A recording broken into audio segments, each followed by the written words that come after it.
Hello everyone, welcome back to our channel Future Academy. நான் சிவகார்த்தி.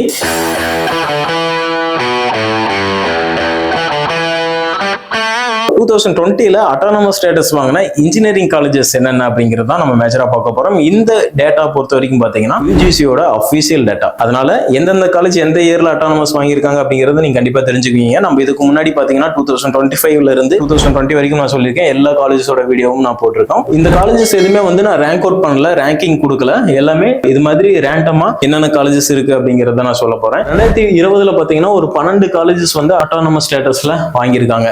ஓகேங்களா? அல்லமின் இன்ஜினியரிங் காலேஜ், இந்த காலேஜ் எங்க இருக்கு பாத்தீங்கன்னா ஈரோடு டிஸ்ட்ரிக்ட்ல இருக்கக்கூடிய college. Dhanalakshmi Srinivasan engineering college Perambalur. அடுத்ததாக பாத்தீங்கன்னா Excel engineering college Namakkal. Hindustan institute of technology HIT கோயம்புத்தூர்ல இருக்கக்கூடிய காலேஜுங்க. அடுத்ததாக பாத்தீங்கன்னா K Ramakrishnan college of engineering திருச்சியில இருக்கக்கூடிய college. Ramakrishnan college of technology Tiruchirappalli. இந்த கேம்பஸும், இந்த ரெண்டு ராமகிருஷ்ணா கேம்பஸும் பாத்தீங்கன்னா இந்த வருஷம் 2025ல NIRF ரேங்கிங்ல வந்திருக்காங்க. KLN college of engineering Sivaganga டிஸ்ட்ரிக்ட்ல இருக்கக்கூடிய காலேஜ். அடுத்ததாக RMK இன்ஜினியரிங் காலேஜ் திருவள்ளூர் டிஸ்ட்ரிக்ட்ல இருக்க காலேஜ். அடுத்தது RMD இன்ஜினியரிங் காலேஜ். இந்த காலேஜும் பாத்தீங்கன்னா திருவள்ளூர் டிஸ்ட்ரிக்ட். அடுத்ததாக Sri Sairam institute of technology Chennai தாம்பரத்தில் இருக்கக்கூடிய காலேஜ். அடுத்ததாக saint Joseph college of engineering OMR Chennai. Veltech high tech doctor Rangarajan doctor Sakunthala engineering college. ஓகேங்களா? இந்த 12 காலேஜஸ் பாத்தீங்கன்னா 2020ல அட்டானமஸ் ஸ்டேட்டஸ் வாங்கின இன்ஜினியரிங் காலேஜஸ். இந்த வீடியோ யூஸ்ஃபுல்லாக இருக்கும்னு நினைக்கிறேன். உங்களோட ஃப்ரெண்ட்ஸ்க்கும் ஷேர் பண்ணி வைங்க. இன்ஜினியரிங் சம்பந்தமான அப்டேட்ஸ் இல்ல டவுட்ஸ் இருந்தாலும் ஸ்கிரீன்ல இருக்க நம்பருக்கு கால் பண்ணலாம் தாராளமா, இல்ல கமெண்ட்லயும் கேளுங்க. அதை பத்தி நம்ம பேசலாம். மறக்காம